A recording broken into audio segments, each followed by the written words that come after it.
Hi, I am CJ Devgan, and welcome to another edition of Breaking Barriers, where my goal is to provide you with proven tools to help you transform your business. We are living in times where business, as usual, is not sustainable. Because new disruptors are arriving every day, therefore, you too must reinvent and break barriers that are holding you back. If you are struggling to grow your business, check out my website at cjdevgan.com and learn about my consulting and coaching services, and let's talk. Hello and welcome to another episode of Breaking Barriers. And in this episode, we will continue our conversation from the last week with my guest, Dr. Gadir.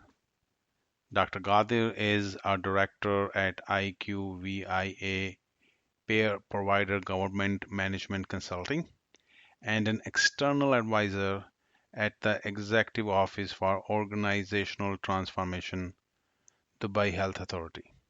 What do you see as the major challenges? I know we are going through this pandemic, so ignore COVID for now. But outside of COVID, what are the major challenges that the health system in UAE is encountering? Now, for example, in Canada, we have three or four big challenges. We have aging population. That's number one. Our wait times are very long these days. That's a second issue. And we have shortage of providers, doctors, nurses, other ancillary clinicians. We are having these three, if I have to mark three big challenges, those are. And then the cost of healthcare as a whole is going up. So those, to me, are the biggest challenges that are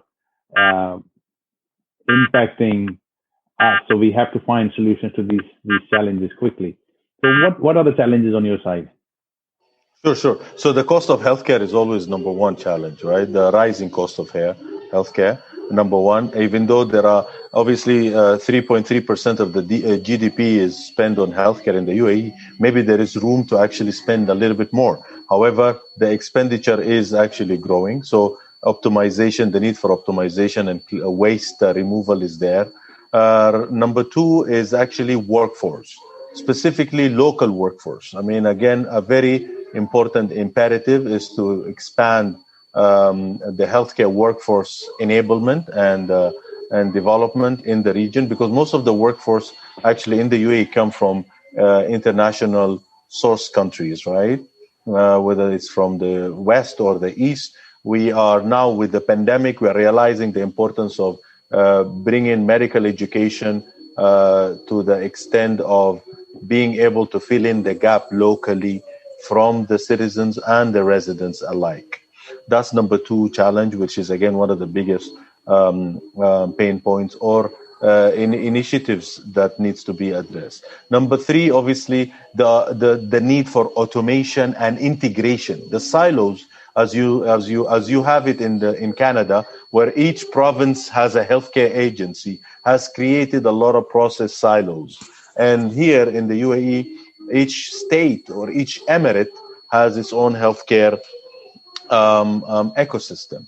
And obviously, for example, if you're a physician in the UAE, you would require to obtain a license in each and every jurisdiction to practice.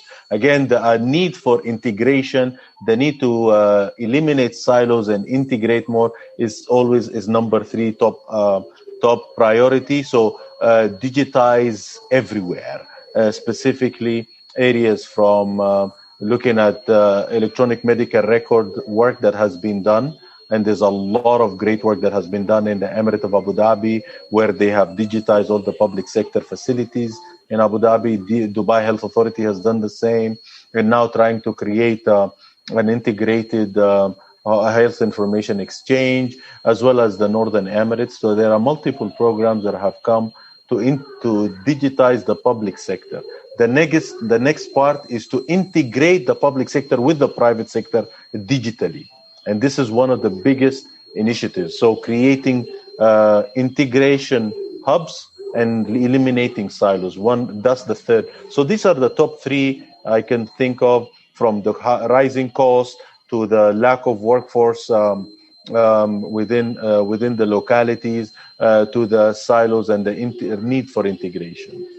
Absolutely. I think the number 1 and 3 are interconnected because more integration you do, less waste is there in the system. Because what we all have experienced that if healthcare systems are not integrated between providers, then if you go to provider A and then you go to provider B, then the provider B, given we are in the world of evidence-based medicine, they will run the same test on you, which is causing more waste of resources. As well as by integrating, you can provide care to patients in a lower cost setting rather than in an acute care setting. So, and third, I believe by integrating healthcare, knowing what the population health is like, you can keep them healthy, right? So, for example, if I'm a diabetic and you know what my sugar levels are, and if I'm taking those tests, if that Internet of Things is communicating directly with my health record system, and that health record system is being communicated and managed by like a network command center, like we used to have in big IT firms, where they see alerts and they say, okay, I need to talk to this patient. Their glucose levels have gone up over a period of days. What are they not doing? Are they not taking the meds? Are they not exercising? Whatnot? So we can do more proactive and preemptive care for our patients to keep them healthy and out of health systems. So on that subject, so I know we spoke about it, that the providers per se are mostly private as well as public healthcare, right? And you mentioned that in public side, there is big health information exchanges being built so the data can be transmitted across. Are these health exchanges point to point or hub and spoke, which means do they hold patients' data in their servers or they just let it go from hospital A to hospital B? They don't retain anything. So the idea is to actually use I believe, hub and spoke, right? So yeah. I think without any footprint left or retention. Again, at the moment, the actual there are 3 health information exchange initiatives that have been going. The most mature one is the one in Abu Dhabi. It's called Malafi. Basically, they've reached 85% connectivity, interconnectedness within the Emirate of Abu Dhabi between public to private. And I believe it's actually doing the, if I'm not, point to point is actually the one you're referring to, right? The point to point is where there's no footprint, data comes and goes. There's nothing being stored. Whereas in hub and spoke, you keep the data. Only when another provider sees you, they say, okay, do you have any information on Mazin? And then the hub will say, okay, yeah, I do have data on Mazin. Here is the data. Yeah, I think that's the spine model in the UK where they wanted to do the hub and spoke. I remember. It's fine. Okay. So I believe, and again, I might be wrong, but I believe the one in Abu Dhabi or the Health Information Exchange that has been the most mature in the region has achieved 85% interconnectedness already across the private and public sector is the point to point. If I'm not wrong, I will have to find out. But hopefully that's the case. However, the one in Dubai and the Ministry of Health and Prevention, there is one program called the NABID program. It's still in the implementation stage, an early stage of implementation. They went live, I think, with a pilot last November, and they've connected one of the major private sector facilities and the Dubai Health Authority through, I think, point to point. The Ministry of Health and Prevention, they are still haven't launched the pilot yet. And I believe they are working towards that. It's a program called Riayati, which is also trying to connect the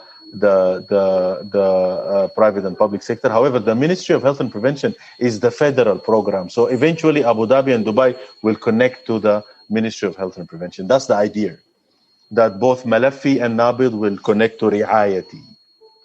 So help me understand, what are the biggest challenges? Because on my experiences with health information exchanges that I have worked with and consulted for, 2 or 3 biggest challenges. Number one is, how do you identify a person? Right? Because in even though we have OHIP, In US, there is no single identifier for a patient.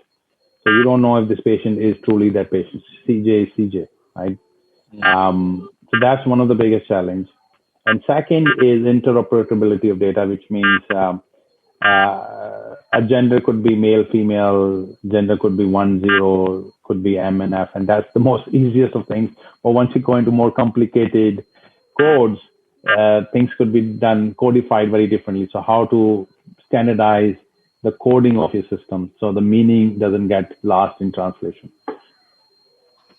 So absolutely. So I think what happened in the last many years is that they've been working across the different emirates in the UAE on the standardization of coding, because what happened is the financial services integration platforms were rolled out first.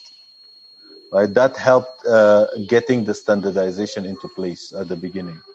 I would think that that has prepared what you call the environment to allow more substantial development for the health information exchange. So, for example, the e-claim platform in the Emirate of Dubai is our financial services integration engine that has managed to build a transactional platform connecting payers and providers in the Emirates of Dubai almost 9 years ago. It started 9 years ago.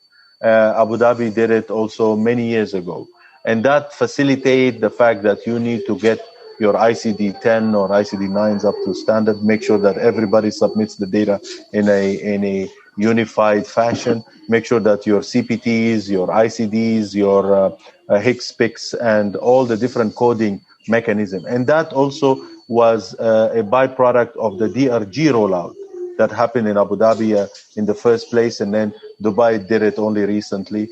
So again, these multiple initiatives that began, I mean, if I tell you when did the EMR implementation start in Abu Dhabi public sector facilities, it started sometime in 2006. That's when they started rolling out Cerner across the different facilities in Abu Dhabi in the public sector. Dubai, they started rolling out Epic a few years ago. So that helped the standardization and the preparation for the digital maturity to then you bring in the health information exchange. Not forgetting the UAE healthcare data law that came up in 2019, enabling and allowing the Emirates to start rolling out the health information exchange with a unique data law that resembled our HIPAA or GDRP in the UAE, right? So that's a huge shift in the way how to handle data, and that facilitated, for example, the Abu Dhabi Malafi program to be rolled out in such a dynamic and speedy way, and followed by Dubai HIE program, and soon by Mohab HIE program. So again, the ground was prepared for such strides to be rolled out. Excellent. I would love to continue our conversation, but I see we are at the top of the hour. And but if you are open, we can have another round of conversation, and we can talk more about how this data is actually going to be utilized to actually solve the 3 problems that we talked about, right? So this information exchanges are great. So now we have them talking, but what trend line have you seen so far with the implementations? But more importantly, that preventive care, that population health we talked about, data, as people say, is new oil. How is that data actually being utilized? So no, I really appreciate your time. I know it is Friday evening in Dubai, and you're taking time out of your busy schedule and sharing with our audiences your experiences. Thank you so much. Well, thank you so much. It's a pleasure, actually, Shiranjeev, to actually know you, get to speak to you. More than happy to jump on another call for sharing some of the journey that I've experienced in this wonderful land of the UAE. Thank you, my friend. Enjoy. That is it for today. Thank you for listening. Let's go out and break barriers and generate new possibilities. Please be sure to visit our website at cjdevgan.com. And if you like our show, please subscribe, leave a rating and a review for us on iTunes.